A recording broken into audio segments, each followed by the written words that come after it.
Plaintiff Kelly Beach claims she gave her best friend a place to live, and that friend set her house on fire. She's suing for $5,000 for damages. Defendant Sarah Frye says she's the victim of a vengeful former friend. Please raise your right hand. She says she owes nothing. Do you swear the testimony you're about to give is the truth, the whole truth, and nothing but the truth? Yes. Yes. Thank you. The Honorable Judge.Jerry now presiding. Good morning, Your Honor. This is case number 251 on the docket, Beach versus Frye. Okay, thank you, Najee. Let me see what we have here in terms of a case. We have the plaintiff, Kelly Beach, and you are suing Sarah Frye for $5,000 for an unpaid loan and smoke damage due, what you say, to her negligence. And for those of you viewing this case, I should tell you that this is, in a sense, a quarantine court. It looks like we're all in the same place, but of course we are not. Najee is in his living room. I am in my living room, but through the magic of television, it appears we're all here. And on Judge.Jerry, justice has no walls. Okay, let's start with this case now. So why don't we start with you, Kelly? Tell me a little bit about the background, how you guys got to know each other, and what the case is about. Okay. Well, Sarah and I, we're best friends, and we go to church together. She's a baptized Mormon. I'm not baptized, but we hang out together and we have a great time. So it all started when Sarah was going through some rough times. She had asked me if she could come and stay with me for a week. I said, that's fine. She said, I'll stay on the boat. I said, that's fine. And I have a picture of the boat. Wait, she agreed to stay on your boat? Yes. Rather than in your house? Yep. Yes, she didn't want to get in my way. Sarah, you wanted to stay on a boat. Have you ever slept on a boat before? I mean, are you worried about being seasick or anything? It's a big boat, and it's like so comfortable. Oh, I have a picture of the boat here. Can you see? I have a picture. I submitted it. Yes, sir. Yeah, the boat is in the backyard. Yes, exactly. Okay, so you decided, you guys are best friends. You needed a place to stay. You said to Kelly, hey, I'll just sleep on your boat. And you were okay with that, Kelly, right? Yeah, she was only going to stay there for a week, so I didn't think it was a big deal, And I gave her access to the house, She could eat in there, shower, do whatever she needed to do, So we agreed on a week. And when I told her she could stay there, there were a couple of rules, Jerry. No people at my house, because I don't trust people. I don't want nobody at my house. And sure, that's fair. And to clean up after yourself. While she was staying there, she didn't pick up after herself very much. She left dishes in the sink. She never locked the doors. She was supposed to water the plants and take care of the animals when I wasn't home, and she really didn't do any of that. After a week went by, I'm like, Sarah, did you find a place yet? Did you find a place? She's like, I've looked, but I haven't really found anything that I like. So, I kind of just waited it out. And so I'm a landscaper. I work really hard. And when I come home at night, I'm tired. So I crashed out after work one day, and I woke up, and all the alarms are going off. My dogs are barking and coughing. They're on the bed. Pounding on the door. So I go to the door, I open the door, I run into the kitchen. I'm screaming and panicking because there's a fire, I go straight to the kitchen. I grab the pot, I take it outside, I open the windows, open the doors, turn the exhaust fan on, and I'm freaking out. I get my dogs outside, and I'm outside crying my eyes out because I've never been in a fire, and it's really scary. The whole smoke thing is scary. I can't breathe. I'm coughing. I'm a landscaper, so I have some backpack blowers in my living room. I grab a backpack blower. I start blowing, through the house to get the smoke out, because you can't even see. It's really bad. I think we get that picture. I think we get the picture. That was, that was a really bad thing that happened. Yeah, it is. Now, it's Sarah. so bad. I wanted to put my part in and help give you food. The way our church works is if we need help with food, we're able to get food from the bishop, and there was like a 3-pound bag of chicken that I got, and it's all like filleted, and it's boneless, skinless chicken. So I put 3 pounds of that on the pot to boil because So I promised her to cook dinner for her. But you're saying, Kelly, that at some point in the evening, I guess she forgot she was cooking chicken. She forgot to mention that. Okay, so Yeah. this is what, Jerry, my boy toy was with me in the boat. You know, we're all adults oh, here. your boyfriend was on the boat. No, Yeah. not my breaker? boyfriend. Not my boyfriend. He's my boy toy. So I can't claim him. He's your boy toy. Yes. Does that come with batteries? What's a boy toy? No, he's a man, but I just don't want to claim him as my boyfriend. She's not supposed to have anybody know? there, remember, Oh, Jerry? just like, yeah. Yeah, but he's You tied cooked up. your chicken. He's tied up. He what? He was tied up. So I went out to the boat. Whoa, I'm missing this. Whoa. He was tied up?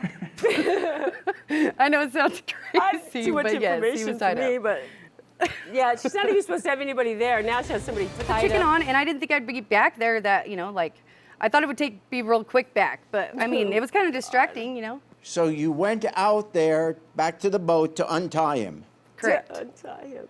So while the chicken is cooking, you're out there. How long between the time you left the chicken and you went out to your boy toy? A long Honestly, time. I just know that I Okay, heard. but anyway- I heard the sirens Suddenly go off. you heard banging on your the No, alarms I heard the going off. sirens going Responsible. off. Yeah, Now, part of your suit but has it's not like to it burnt the do whole house with the, down though. the damages. So it's not just the damage to the pot, it's the damage to whatever your house. Everything. And what kind of things did you have to pay for to get it fixed? Oh my goodness. Well, I had to replace all the drapes, all the curtains, even the sheets I sleep on, I had to replace. I can't use anything in my house because it smells so bad.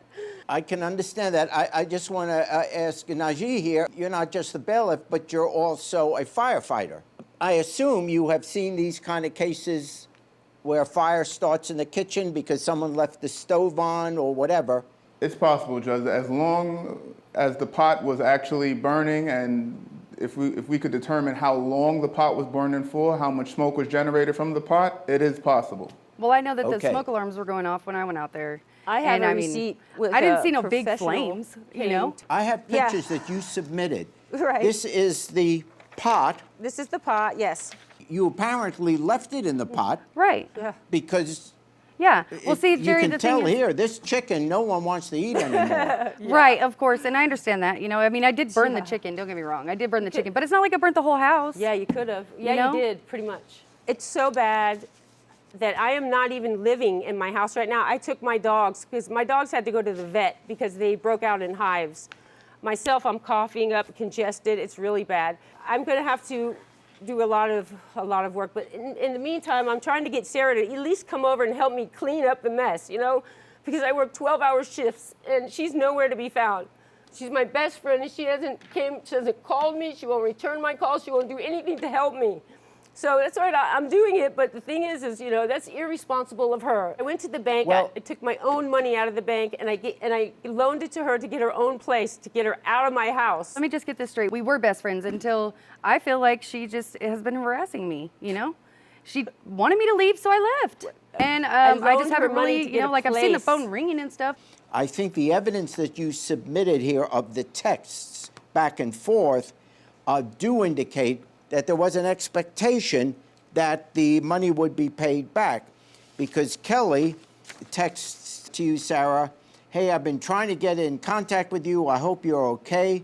And you, Sarah, said, I'm okay and staying safe, still friendly. Then Kelly says, I've tried to call you multiple times to get back the money you owe me. And that would have been a opportunity for you, Sarah, to, I don't owe you any money. In other words, it was not disputed. There's $1,200 that went from you, Kelly, to Sarah. Yes. Correct. That $1,200, did you say, I will loan you the money, or how are you going to pay me back, or when can you pay me back? I said to Sarah, here, Sarah, here's $1,200, go get yourself a place. And I said, and we both agreed that she would pay me back in within a month. Wait, you asked her to pay you back within a month, or We Sarah agreed. said, Yes, thank we you, I'll pay you did. back in a No, month? We did Sarah. not. No, we did That's not. a lie. You gave me that as a gift. Oh, do you know, have you been out on my job with me? How long did you last out there? An hour? Maybe.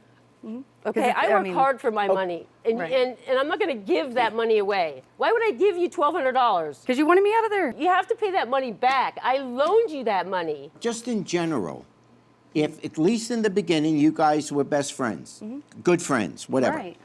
And if somebody, even if it's a stranger, if somebody in a tough time hands you $1,200, isn't the first response a person would have, wow, after saying thank you, you either say, I'm not going to be able to pay you back, or when do you want to be repaid, or is it okay if I pay you back in increments, give you a certain amount per month? In other words, in accepting the $1,200, wouldn't you ask, what are the conditions of this? But you certainly, no one just takes $1,200 and assumes, oh, good, she's just giving me $1,200. However, We agreed I can that just you would say, pay let me me just back say when you that, got your let me just say that, unemployment. Okay, let Sarah talk. so let me just say that that does sound reasonable, yes. However, I know that her and I have been best friends for 10 years, okay? And Yeah. any other time, I would have thought, I just thought that we just kind of, it was not really spoken upon. If anybody hands you $1,200 and doesn't say that they want the money back, then she wanted me out of there. She was acting irritable like she didn't want me around. So I just left, And I did exactly what she wanted me to do. I want to be clear whether Kelly said there was a condition on the giving of this money. What evidence do you have? I have the pictures of the boat that I submitted. That's where she stayed. Well, I have the text message that I am asking her for the money that she owes me. I have the receipt showing that I got the money out of my account to give her for the loan.